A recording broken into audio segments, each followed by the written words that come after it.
2 गांव की और 2 शहरी बहुओं की मुंह दिखाई की ड्रेस। पता है दीदी, वो शोभा चाची है ना, वो अपने बेटे के लिए फॉरेन की बहू लाई है। फॉरेन वाली बहू, तभी तो आजकल शोभा चाची इंस्टाग्राम पर जवान होती जा रही है। और नहीं तो क्या, बहू के साथ पार्टियों में जाती हैं, मिनी स्कर्ट में फोटो अपलोड करती हैं। रुतबा हो तो ऐसा। हमारी भी बेटों की शादी की उम्र हो गई है दीदी, क्यों ना अब हम भी इनकी शादी करवा दें। हाँ, मैं भी वही सोच रही थी, फॉरेन वाली ना सही, हम मॉडर्न बहू तो ला ही सकते हैं। ना बाबा, ये शहरी बहुएं बड़ी तेज होती हैं, मैं तो गांव की बहू लाऊंगी। गांव की लड़कियां सुंदर होने के साथ साथ गुणी और समझदार होती हैं। हाँ, 1 नंबर की गवार होती है गांव की बहुएं, ना बोलने का सलीका, ना पहनने ओढ़ने का ढंग। मैं तो बहू लाऊंगी तो शहर वाली ही लाऊंगी। अरे बेटों से भी तो पूछ लो कि उन्हें कैसी बीवी चाहिए कि बस अपना चलाना है। क्या पता हमारे बेटों ने पहले से ही लड़की पसंद कर रखी हो। वैसे भी मम्मी, जमाना आप दोनों की सोच से ज्यादा तेज है, इसे अच्छा भैया से पूछ लोगी तो बेहतर होगा। वहीं शाम में जब चारों बेटे ऑफिस से घर आते हैं। बेटा, हाथ मुंह धोकर आ जाओ, मैं कॉफी बना लाती हूँ, कुछ बात करनी थी तुमसे। ऐसी कौन सी इम्पोर्टेंट बात आ गई बड़ी माँ? बहुत इम्पोर्टेंट बात है, लेकिन पहले फ्रेश तो हो लो, फिर बात करते हैं। चारों बेटे फ्रेश होकर हॉल में आते हैं। अब पूरे घर के सदस्य एक साथ बैठे हुए थे और आपस में बात करने लगे। तभी चुलबुली नव्या अपने भाइयों को छेड़ देती है। भैया, पता है माँ और छोटी माँ आप सबकी शादी के बारे में सोच रही है। इतनी जल्दी शादी? अभी तो बिजनेस और ग्रो करना बाकी है। नीरज बेटा 28 का हो गया है, तो अब क्या बुढ़ापे में शादी करेगा? अब तो घर में बहुएं आ जानी चाहिए, तुम्हारी माओ को भी तो आराम मिले। छोटा सा ही कह रहा है, अब शादी हो जाए तो बेहतर है। और हम सोच रहे हैं एक एक की शादी करने से अच्छा चारों की शादी एक साथ कर देते हैं। अब बच्चों तुम ही बताओ, तुमने कोई लड़की पसंद कर रखी है या फिर तुम्हारी माएं बहू पसंद करें? माँ, मुझे तो रीता पसंद है। लगता है भैया शादी के लिए मरे ही जा रहे थे। जैसे ही नीरज भैया की शादी होती अपनी बात रख देते। वैसे कौन है वो लड़की भैया? हाँ बेटा, कौन है ये रीता? माँ, मेरे ही कॉलेज में थी रीता। अभी वो एक MNC कंपनी में मैनेजर है और उसके पापा शहर के बहुत बड़े लॉयर हैं। इसका मतलब है कि मेरे होने वाली बहू काफी मॉडर्न है। ये तो बढ़िया है, मैं तो राजी हूँ इस रिश्ते के लिए। अरे दीदी, पहले लड़की तो देख लो, ऐसे कैसे राजी हो? मुझे मेरे सूरज की पसंद पर भरोसा है, वो ऐसी वैसी लड़की से प्यार तो नहीं करेगा, और शादी तो कभी नहीं। पक्का रीता में कुछ खास है, अब तो बस नीरज के लिए लड़की देखनी है। मैंने तो मेरे मायके में बात की थी, मेरे ही गांव में 2 लड़कियां हैं, दोनों बहनें हैं, बड़ी ही गुणी और संस्कारी है। बेटा, तुम दोनों को कोई परेशानी तो नहीं है ना अगर मैं तुम्हारी शादी गांव की लड़की से करूं तो? माँ, आप कभी हमारा बुरा थोड़े ना सोचोगी। आप जो करोगी हमारे भले के लिए ही करोगी। हाँ, मुझे भी कोई प्रॉब्लम नहीं है गांव की लड़की से। अब हमें लड़कियों के बारे में इतना पता तो है नहीं। आप जो बहू चुनेंगी अच्छी ही होगी। और फिर क्या, अगले ही दिन मालती जी रायपुर की टिकट निकलवा लेती हैं और अपने मायके चली जाती हैं। और सुनीता जी किटी पार्टियों में लड़कियां खोजना शुरू कर देती हैं। अरे सुमित्रा बहन, तुम्हारी बुआ की बेटी तो काफी मॉडर्न है ना? हाँ, वो तो काफी मॉडर्न और रिच है। शहर के पॉश इलाके में बंगला है उनका। तो हम भी कम रईस थोड़ी ना है। मैं नीरज के लिए लड़की ढूंढ रही थी, क्यों ना तुम अपनी बुआ की बेटी की शादी की बात मेरे नीरज के लिए करो। अरे नेकी और पूछ वो तो अपनी शनाया के लिए ऐसा ही घर ढूंढ रहे हैं। कल ही मैं बात करती हूँ उनसे। हाँ बहन, बढ़िया रहेगा अगर बात कर लोगी तो। बहन, अब तो थोड़ी किट्टी पर फोकस कर लो, सारे गेम हार रही हो। मैं तो लाइफ का गेम जीतना चाहती हूँ, इसके लिए छोटे गेम हारने भी पड़े तो क्या।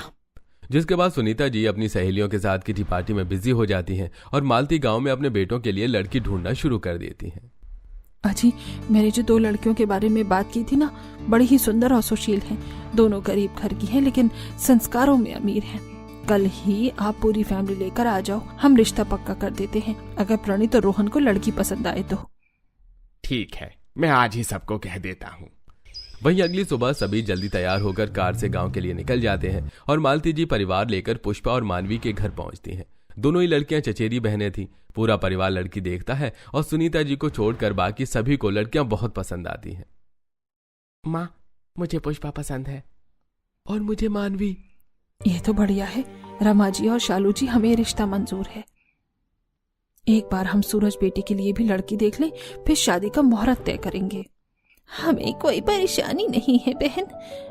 अब तो हमारी पुष्पा और मानवी दोनों आपकी हुई। आप कभी भी ब्याह कर ले जाइए। ले जाइए, मुंह मीठा करिए। और इस तरह प्रणीत और रोहन का रिश्ता पुष्पा और मानवी से तय हो जाता है। वहीं सुनीता जी भी सुमित्रा जी की रिलेटिव की बेटी शनाया से अपने बेटे सूरज का रिश्ता तय कर देती हैं। मैंने जैसी बहुएं चाही थी वैसी ही मिली हैं। अब तो बस जल्दी से जल्दी पंडित से मुहूर्त निकलवाओ और बहुएं घर आ जाएं। मैं कल सुबह ही पंडित जी से बात करता हूँ। जिसके बाद केशव जी पंडित जी से बात करके एक ही दिन चारों बेटों की शादी का मुहूर्त निकलवाते हैं और बड़े ही गाजे बाजे और धूमधाम के साथ चारों बेटों की शादी होती है। एक ही मंडप में चारों बेटे बहू फेरे ले रहे होते हैं। अमीर बहुएं हैवी लहंगा और ज्वेलरी पहने बहुत बढ़िया से सजी होती हैं, वहीं गरीब बहुएं साधारण से लहंगे में फेरे लेती हैं। इस तरह मालती जी गरीब बहुएं घर लाती हैं तो सुनीता जी अमीर बहुएं। सुनीता जी की बहुएं बड़े घर की थी, जिस कारण वो दहेज में ढेर सारा सामान और पैसे लेकर आती हैं। वहीं मालती जी की बहुएं मात्र 2 जोड़ी कपड़ों में ही ससुराल आती हैं। देख रही हो मालती, अमीर और मॉडर्न बहू लाने का फायदा। अमीर बहू लाने से देखो मेरा रुतबा अब डबल हो जाएगा। मेरी बहुओं के लहंगे ही देखो कितने मॉडर्न थे, और तुम्हारी बहू का लहंगा एकदम सिंपल देहाती स्टाइल। दीदी, मैंने दोनों का नेचर देखकर उन्हें बहू बनाया है। मुझे दौलत का शौक नहीं है। कितना भी हो, लेकिन सबको शौक लगता है कि मेरी बहू जब ब्याह कराए तो कितना ले आए, और इसी से तो लोग देखकर तारीफ करते हैं। कोई तुमसे पूछेगा कि बहू दहेज में क्या लाई है तो क्या बताओगी कि 2 जोड़ी कपड़ों में आई है। लोग कितनी थू थू करेंगे। दीदी सही तो कह रही हैं। हाँ, मुझे भी ऐसा लग रहा है कि मैंने कोई गलती तो नहीं कर दी गरीब घर की बहू ब्याह कर। गलती ही तो की है। देखती नहीं मेरी बहू का कितना सामान मिला है। Fridge, AC, sofa, bed, car, washing machine, दहेज में लाखों रुपए। अगर तुम भी बहू लाती तो ये सब तुम्हें भी मिलता। जिठानी सुनीता के भड़कावे में आकर अब मालती के मन में भी लालच आ जाती है। मेरी ही आंखों पर पट्टी थी जो मैं गरीब बहू लाने की उतावली थी। मालती गरीब और मॉडर्न बहुओं को देखने लगती हैं। जहां मॉडर्न बहू एकदम मॉडर्न स्टाइल में स्टाइलिश कपड़े पहने थी, तो वहीं गरीब बहू सादी सी कॉटन की साड़ी पहने थी। अगर अमीर बहू लाती तो वो भी सुनीता दीदी की बहुओं जितनी सुंदर लग रही होती। खैर, अब जो हो गया सो हो गया। अगले दिन मालती, शादी के सारे फंक्शन और रस्में निपट गई कि कोई बाकी है? अजी, सब हो गया, बस बहुओं की मुंह दिखाई बाकी है। और उससे पहले हमें 4 धाम की यात्रा पर जाना होगा। मैंने भोले बाबा से मन्नत मांगी थी, जिस दिन मेरे दोनों बेटों की शादी हो जाएगी मैं बहू बेटों के साथ 4 धाम की यात्रा पर जाऊंगी। तो फिर देर किस बात की माँ? मैं कल की ही टिकट निकाल देता हूँ, सभी चलते हैं। रीता और शनाया की भी तो मुंह दिखाई करनी है। दीदी, तो आप इन दोनों की मुंह दिखाई कर दो। हम जब 4 धाम की यात्रा से वापस आ जाएंगे तब दोनों बहुओं की मुंह दिखाई कर देंगे। अगर मैंने अभी अपनी बहुओं की मुंह दिखाई कर दी तो बाद में मेरी ये देवरानी इससे भी अच्छे से मुंह दिखाई करके पूरे मोहल्ले और रिश्तेदारों की लाइमलाइट ले लेगी। मालती, मैं सोच रही हूँ जब तक तुम लोग 4 धाम के दर्शन करके आओ तब तक दोनों बहू बेटे हनीमून पर घूम आ जाते हैं। फिर चारों बहुओं की मुंह दिखाई एक साथ करेंगे, एकदम ग्रैंड सेरेमनी। एकता में बल है, इससे बढ़िया बात क्या ही होगी जिठानी जी। ये सही रहेगा। वाह मम्मी जी, तब तो मैं आज ही सूरत से स्विट्जरलैंड की टिकट बुक करने के लिए कह देती हूँ। हाँ शनाया दीदी, हम हनीमून पर स्विट्जरलैंड घूमने जाएंगे। और फिर क्या, मालती जी अपने बहुओं के साथ 4 धाम की यात्रा पर निकल जाती हैं। वहीं सुनीता जी अपने दोनों बहू बेटों को हनीमून पर स्विट्जरलैंड भेज देती हैं, जहां दोनों मॉडर्न बहुएं शॉर्ट्स और मॉडर्न ड्रेस पहनकर ढेर सारी फोटो खिंचवाती हैं और सोशल मीडिया पर अपलोड करती हैं। वाह, ये वादियाँ कितनी सुंदर है। वी आर सो लकी कि हमें इतना बढ़िया ससुराल मिला। चाहे जैसे रहो, जब तक हमारी गरीब देवरानियां 4 धाम के दर्शन कर रही हैं, हम यहाँ एंजॉय करेंगे। दोनों बहुएं स्विट्जरलैंड में खूब एंजॉय करती हैं। वहीं पुष्पा और मानवी अपने पति और सास ससुर के साथ चारों धाम के दर्शन करती हैं। कुल एक हफ्ते बाद सभी घूम फिर कर और दर्शन करके घर वापस आते हैं। बहुआ, अब तुम चारों को मिलकर इस घर को संभालना है और अपनी अपनी जिम्मेदारियां संभालनी है। माँ जी, आप चिंता मत करो, आपकी दोनों मौजन बहुएं सब कुछ अच्छे से संभाल लेंगी। हाँ माँ जी, आप बिल्कुल भी चिंता न करो, हम सब संभाल लेंगी। और तुम पुष्पा और मानवी बहू, हाँ, ये क्या ही करेंगी माँ जी? आप इनसे पूछ रही हो जिसे पहनने ओढ़ने का ढंग नहीं है, ये घर क्या संभालेंगी? बड़ी माँ, हम अपनी जिम्मेदारी पूरी करने की कोशिश जरूर करेंगे। मुझे भरोसा है कि ये दोनों कर लेंगी। ठीक है, तुम दोनों जाओ और रसोई में जाकर आज बढ़िया सा खाना बनाओ। और वैसे भी आज तुम्हारी पहली रसोई है। और ये दोनों दीदी? शनाया और रीता मॉडर्न हैं, ये थोड़ी ना किचन संभालेंगी। अब तुम ही देखो, पुष्पा और मानवी को किचन संभालने के सिवा कुछ आता होगा? तुम्हें लगता है? लगता तो नहीं है दीदी। मैंने तो सोचा था गांव की बहुएं लाऊंगी तो परिवार संभाल लेंगी, लेकिन इनके पहनावे से तो ऐसा लगता है कि ये खुद को भी नहीं संभाल सकती। मालती की बातें दोनों बहुओं को बुरी लगती हैं, लेकिन चुपचाप जाकर वो किचन में पहली रसोई बनाने लगती हैं। तभी शनाया और रीता बढ़िया से स्टाइलिश साड़ी और मॉडर्न स्लीवलेस ब्लाउज पहनकर किचन में जाती हैं। देख रही हो रीता, हमारी गांव वाली देवरानी को कैसे कपड़े पहन रखे हैं इन्होंने। इनकी माँ बाप ने तो इन्हें ढंग के कपड़े भी नहीं दिलवाए, ऐसा लग रहा है 100 रुपए की साड़ी खरीद कर दे दी है। और हमारे पेरेंट्स ने कितने महंगे और डिजाइनर कपड़े दिलाए हैं हमें। दीदी, हमारे पास भी अच्छी साड़ियाँ हैं, लेकिन किचन में अगर हैवी साड़ी पहनकर काम करूंगी तो उसमें हल्दी और तेल मसाला लग जाएगा। इसीलिए ये सस्ती सी साड़ी पहनी है हमने, ताकि महंगे कपड़े खराब ना हो। इनके पेरेंट्स ने तो इन्हें प्रॉपर नौकरानी की ट्रेनिंग देकर भेजा है कि कैसे रहना है, क्या पहनना है। हाँ हाँ, सही कहा रीता, इनकी तो बातें भी गवारों वाली है। इस रसोई में तो काफी गर्मी लग रही है, चलो बाहर चलते हैं। रीता और शनाया दोनों बहुओं का मजाक बनाकर बाहर आकर मजे से एसी की हवा खाते हुए टीवी देखने लगती हैं। वहीं दोनों गरीब बहुएं किचन में पसीना बहाते हुए गर्मी में सबके लिए खाना बना रही थी। और खाने की टेबल पर आज खाना किसने बनाया है? बड़ा ही बढ़िया है। हाँ, वाकई टेस्टी है ये तो। आज पुष्पा भाभी और मानवी भाभी ने खाना बनाया है। इनकी पहली रसोई का नेक दो सबब। भैया, आप लोग भी। ठीक है भाई, दे देते हैं नेग। रीता, तुमने कुछ नहीं बनाया? अरे मेरी दोनों बहुएं किचन में आटा गूंदेंगी तो उनके नेल्स खराब हो जाएंगे ना, और इतना महंगा फेशियल भी। इसीलिए मैंने ही मना किया था कि तुम कोई काम ना करो, पुष्पा और मानवी बहू कर लेंगी। वैसे भी इतना बड़ा ससुराल इन्हें फ्री में मिल गया, अब काम तो अकेले कर ही सकती हैं। मालती जी शादी के पहले कुछ और थी। अचानक से मालती जी का बदला रूप ना बेटों को पसंद आता है ना बहुओं को। लेकिन आज बहू की पहली रसोई थी, इसलिए कोई कुछ नहीं कहता और सभी खाना खाकर सारी बहुओं को नेक देते हैं।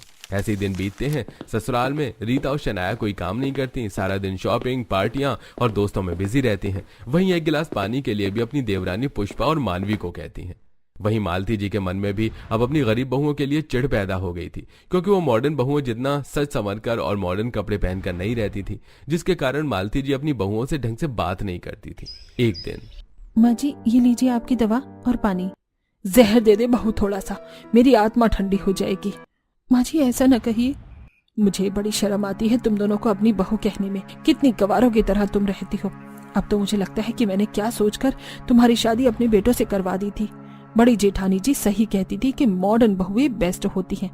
अभी तक किसी ने तुम बहुओं को देखा नहीं है, लेकिन मोहल्ले की सभी रीता और शनाया की बहुत तारीफ करती हैं कि दोनों को पहनने ओढ़ने का ढंग है, फैशन सेंस है उनमें। सास की मन की बातें सुनकर बहुओं को समझ आ जाता है कि सास किस वजह से गुस्सा होती है, लेकिन हर काम के लिए पैसों की जरूरत होती है और बहुओं के पास वही तो नहीं था। ऐसे ही एक दिन मोहल्ले की कुछ औरतें घर आती हैं। क्यों सुनीता बहन, बहुओं को आए महीना बीत रहा है, अब तो बहुओं के मुंह दिखाए कर दो। हमारी बहुओं को देखना था तो खिड़की और पर्दों पर नजर रखी जाती थी। अब खुद की बहुओं की बारी आई है तो ये दोनों देवरानी जेठानी अपनी बहुओं को ना जाने किस बिल में घुसा के बैठी हैं कि दिखाई ही नहीं दे रही। सही कहा कविता और सुमित्रा बहन ने। अरे सुनीता बहन, अब तो बहुओं के मुंह दिखाई कर दो। जी बस जल्दी ही बहुओं के मुंह दिखाई की रस्म करेंगे बहन जी। तभी पुष्पा और मानवी लंबा सा घूंघट लिए सारी पड़ोसनों के लिए चाय नाश्ता लेकर आती हैं। ये समोसे तो बड़े ही स्वादिष्ट हैं। बहू के हाथों में तो जादू है जादू। अब बस सूरत शक्ल में भी अच्छी ही हो। मालती कहती है, आप चिंता न करो, हमारी बहुएं बड़ी ही सुंदर हैं। मेरी बहुएं तो चांद का टुकड़ा है। देवरानी जी की भी बहुएं ठीक ठाक ही हैं। लो चाय नाश्ता करो आप। सारी पड़ोसनें चाय नाश्ता करके वहां से चली जाती हैं और शाम में माँ, भाभी की मुंह दिखाई की रस्म कब करोगी? मेरी सारी सहेलियां पूछ रही थी कि तेरी भाभी कैसी दिखती हैं, कब मिलवा रही है उनसे। 1 महीना हो गया है शादी को, अभी तक मेरी भाभीयों की शक्ल भी नहीं देखी है हमने। बस जल्दी ही करेंगे। वहीं शाम में जब सभी घर आ जाते हैं तो बहुओं को आए 1 महीना हो गया, अभी तक बहुओं की मुंह दिखाई नहीं हुई। तो मैं सोच रही थी कि परसों बहुओं की मुंह दिखाई कर दी जाए। हाँ दीदी, ये बहुत बढ़िया रहेगा, बड़ा ही ग्रैंड सेलिब्रेशन करेंगे हम। हाँ देखना, सभी मेरी रीता और शनाया की खूब तारीफ करेंगे। हाँ, मॉडर्न बहुएं जो हैं आपकी, भाई रीता और शनाया के पहनावे के आगे कहाँ ये मानवी और पुष्पा टिकेंगी। अब तो मैं गांव की गवार बहुएं लाकर पछता रही हूँ। मुझे दहेज भी नहीं मिला और अनाड़ी बहुएं घर आ गई सो अलग। ऐसा क्यों कहती हो माँ? पुष्पा और मानवी भाभी भी तो अच्छी हैं। क्या गलत कहा चाची जी ने? ये दोनों गवारों को पहनने ओढ़ने और किसी से बात करने का ढंग ही नहीं है। बस मुंह दिखाई में दोनों बहुओं के कारण मेरी बेइज्जती ना हो। बहुआ हमारे यहाँ मुंह दिखाई में मायके से आए कपड़े पहने जाते हैं। तुम्हारे मायके से मुंह दिखाई की साड़ी तो आई ही होगी, क्यों? जी बड़ी माँ, हमने अच्छे से संजो कर रखा है हमारी साड़ी को। हाँ बड़ी माँ, हम मुंह दिखाई के दिन वही साड़ी पहनेंगे। बता तो ऐसे रही हो जैसे लाखों के कपड़े संभाल कर रखे हैं। बहुओं, तुम दोनों ने बस नाक ना कटाना मुंह दिखाई के फंक्शन में। मालती, अच्छे से समझा देना अपनी बहुओं को। जी दीदी। वहीं सभी के कमरे में जाने के थोड़ी देर बाद शनाया और रीता सुनीता जी के कमरे में जाती हैं। क्या हुआ बेटा? माँ जी, हमारे मायके से जो कपड़े आए थे हमने तो वो यूज करके फेंक भी दिए। आपको तो पता है हम एक बार जो कपड़े पहन लेते हैं उसे दोबारा नहीं पहनते। अब परेशानी ये है कि हम मुंह दिखाई के लिए क्या पहने, हमारे पास तो डिजाइनर कपड़े भी नहीं है। बस इतनी सी बात। एक काम करो, ये मेरा क्रेडिट कार्ड लेकर जाओ और डिजाइनर से कहकर अपने अकॉर्डिंग ड्रेस बनवा लेना। मुंह दिखाई में मेरी बहुएं सबसे सुंदर लगनी चाहिए। जी माँ जी। ऐसी ही ड्रेस बनवाना कि सब देखते रह जाएं और तुम्हारी तारीफ करते ना थके। वो गरीब बहू की गलती से भी वाहवाही नहीं होनी चाहिए। आप बेफिक्र रहिए माँ जी। फिर शनाया और रीता दोनों बहुएं डिजाइनर के पास जाती हैं और डिजाइनर से कहकर मुंह दिखाई में पहनने के लिए बढ़िया सा गाउन ड्रेस सिलवाती हैं। देखो स्वाति, हम दोनों की मुंह दिखाई है तो हमारी ड्रेस बहुत ही मॉडर्न और प्रीची होनी चाहिए। और हाँ, हमारे गाउन में अलग से घोंघच के लिए पल्लू ऐड कर देना। बेफिक्र रहो रीता, मैं वैसे ही ड्रेस बनाऊंगी जैसी तुम दोनों को चाहिए। मेरी बैकलेस ड्रेस और बॉडीकॉन होगी और पल्लू भी ऐड कर देना मुंह ढकने के लिए। मेरी ड्रेस बॉल गाउन होगी और हेवीली डिजाइन होनी चाहिए। ओके मैम, हो जाएगा। जिसके बाद डिजाइनर दोनों की ही ड्रेस उनके कहे अनुसार बनाती है। जहां रीता की ड्रेस बॉडीकॉन होती है तो वहीं शनाया मुंह दिखाई के लिए बॉल गाउन ड्रेस तैयार करवाती है। वहीं घर पर तुम दोनों के पास तो मुंह दिखाई के लिए ढंग की साड़ी भी नहीं होगी। ऐसा न कहिए माँ जी, हमें माँ ने मुंह दिखाई के लिए साड़ी दी थी। ये देखिए, करम फूट गए थे मेरे कि इस घड़ी में मैंने तुम दोनों को बहू बना लिया। कोई ना, अब कपड़ों का तो कुछ नहीं कर सकती, मैं गहने देती हूँ। तुम ये साड़ी के ऊपर वही गहने पहनना, बढ़िया लगेगा। जिसके बाद मालती जी दोनों बहुओं को उनके गहने लाकर देती है और वहीं मुंह दिखाई वाले दिन पूरा घर ढेर सारे फूलों से सजा होता है। वहां घर के मेहमानों की लाइन लगी होती है। घर खचाखच मेहमानों से भरा था और सभी बहुओं का वेट करने लगते हैं। वहीं दोनों गरीब बहुएं मायके से आई सिंपल बनारसी साड़ी पहनकर तैयार होती हैं और उस पर से सास के दिए गहने पहनती हैं। गोल्डन बॉर्डर की साड़ी के ऊपर सिर से पैर तक बहुएं सोने के गहनों में लदी बहुत सुंदर लग रही थी। वहीं दूसरी तरफ हमारा गाउन तो कितना सुंदर है, आज तो सभी हमें देखकर तारीफ करते हुए नहीं थकने वाली है। दोनों बहुएं गाउन पहनकर तैयार होती हैं। समझ नहीं आ रहा कि ये कपड़ों के ऊपर क्या गहने पहनो। माँ जी ने तो सोने के गहने दिए हैं पहनने को और इस ड्रेस पर सोने के गहने बिल्कुल नहीं जचेंगे। क्यों ना हम वो डायमंड की छोटी वाले इयररिंग्स और नेकलेस पहने जो हमारे पतियों ने हमें मुंह दिखाई में दिए थे। हाँ, ये बढ़िया रहेगा। फिर मॉडर्न बहू न्यूड मेकअप करके हल्के रंग की ड्रेस पहनकर तैयार होती हैं और गांव की बहुएं एकदम दुल्हन की तरह तैयार होती थी। वहीं हॉल में सभी बेसब्री से बहुओं का इंतजार कर रहे थे। अब और कितना सब्र करना पड़ेगा तुम्हारे चांद के टुकड़े को देखने के लिए सुनीता बहन। बस अब मुंह दिखाई का फंक्शन शुरू होने ही जा रहा है। नव्या, जा भाभियों को लेते आ। फिर नव्या अपनी भाभीियों के कमरे में जाकर उन्हें मुंह दिखाई के लिए हॉल में आने को कहती है। चारों बहुएं एक एक करके सीढ़ियां उतरते हुए हॉल में आती हैं। एक तरफ दो मॉडर्न बहुएं थीं जिन्होंने हल्के रंग के टाइट गाउन पहन रखे थे और मुंह चुनरी से ढका हुआ था।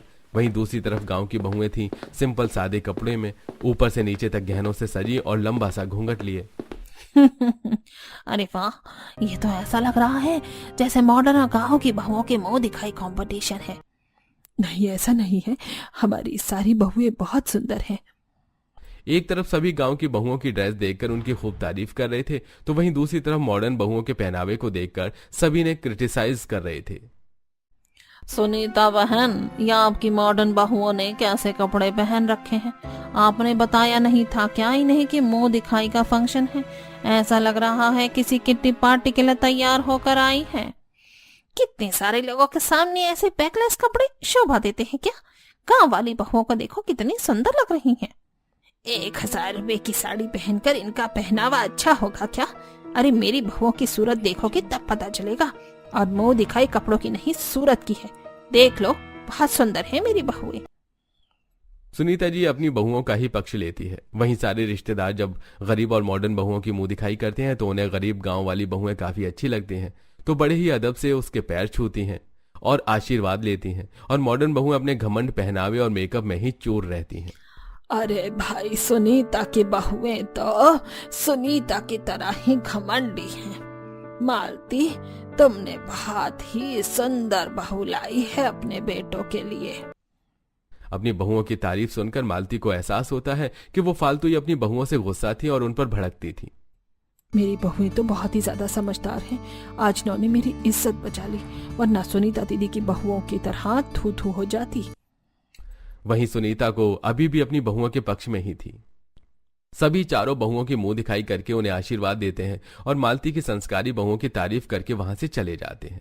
अरे ये लोगों को शहरी पहनावे उड़ावे की समझ ही नहीं है, जो मेरी बहुओं को क्रिटिसाइज कर रहे हैं। ऐसे ही दिन बीतते हैं। सुनीता और उसकी बहुएं किसी न किसी बात से मालती की गांव की बहुओं को नीचे दिखाती रहती। वहीं अब मालती जी का बर्ताव मुंह दिखाई के बाद अपनी बहुओं के प्रति बदल गया था। ऐसे ही एक दिन, क्या हुआ बेटा, बड़े परेशान लग रहा है? हाँ माँ, बिजनेस में बहुत ही ज्यादा लॉस हो गया है और ऐसा ही रहा तो हमारा बिजनेस बहुत जल्दी बंद हो जाएगा। माँ, शायद हमें बिजनेस में घर से भी पैसे इन्वेस्ट करने पड़ सकते हैं। बेटा चिंता न करो, भगवान सबका भला करते हैं, सब सही होगा, देखना। चारों बेटे बिजनेस में लॉस होने के कारण बहुत ही ज्यादा परेशान थे। वहीं मॉडर्न बहुओं को तो जैसे पति की परेशानी से कोई फर्क ही नहीं पड़ता था। वो आए दिन पति का क्रेडिट कार्ड लेकर शॉपिंग के लिए निकल जाती थी। ऐसे ही एक दिन, शनाया, मेरे क्रेडिट कार्ड से 2 लाख रुपए की शॉपिंग हुई है। हाँ नीरज जी, वो मैंने खुद के लिए एक डिजाइनर ड्रेस ली, मुझे पसंद आ गई तो सोचा खरीद लेते हैं। शनाया, तुम्हें पता है ना बिजनेस कितना लॉस में चल रहा है, उसके बाद भी तुमने इतना पैसा खर्च किया। जब आप मेरा खर्चा नहीं संभाल सकते तो शादी ही नहीं करनी थी। शादी क्यों किए? पहले तो मुंह दिखाई पर आपके परिवार और रिश्तेदार से इतना बेइज्जत होना पड़ा, अब आप भी हमारी बेइज्जती नहीं कर रहे। ऐसा नहीं है, अभी बिजनेस लॉस में है, इसलिए मैं ज्यादा बोल गया। ऐसा ही हाल कुछ सूरज का भी था। रीता भी उसकी एक नहीं सुनती और अपनी मनमानी करती। वहीं गांव की गरीब संस्कारी बहू है। बहू, ये क्या, तेरी साड़ी का पल्लू तो जल गया है, फिर भी तूने इसे पहना है? माँ जी, अभी हमारे हालात ठीक नहीं है, 1-1 रुपया काफी कीमती है, इसलिए मुझे लगा कि नई साड़ी लेना वेस्ट ऑफ मनी है। मेरे साथ आ, मैं तुझे साड़ी देती हूँ। फिर मालती अपनी अलमारी से मानवी को दूसरी साड़ी देती है। ऐसे ही मानवी और पुष्पा घर का राशन सस्ते में लाकर उसमें से पैसे भी बचाती और रोजमर्रा की जरूरत के सामान से पैसे काट कपट कर रख लेती। फिर एक दिन पुष्पा और मानवी अपनी बड़ी सास के कमरे में जाती है। क्या है, अब तुम भी शनाया और रीता की तरह कोई नई फरमाइश लेकर तो नहीं आ गई हो? नहीं माँ जी, ये 4 लाख रुपए थे, हमने घर खर्च और रोजमर्रा की चीजों से काट काट कर बचाए हैं। बड़ी माँ, ये पैसे आप जेठ जी को बिजनेस में लगाने के लिए दे दो, इससे बिजनेस में कुछ हेल्प मिल सकती है। ये देखकर सुनीता जी की आंखों में पानी आ जाता है कि जिन बहुओं को वो गवार कहती थी आज वही उनके लिए इतना कुछ कर रही हैं। और मॉडर्न बहुएं तो अपनी शेखी से ही बाज नहीं आ रही। वहीं मालती जी भी कमरे के बाहर खड़ी ये सब देख लेती है। आज मुझे अपनी बहुओं पर काफी गर्व हो रहा है। एक बार फिर से तुम दोनों ने इस खानदान की इज्जत बचा ली। मुझे माफ करना बेटा, मैंने हमेशा तुम्हें गलत समझा और डांटती भी रही। माँ ही तो अपनी बेटी को डांटती है ना माँ जी, आपने गलत नहीं किया। जिसके बाद सुनीता जी दोनों बहुओं को गले से लगा लेती हैं।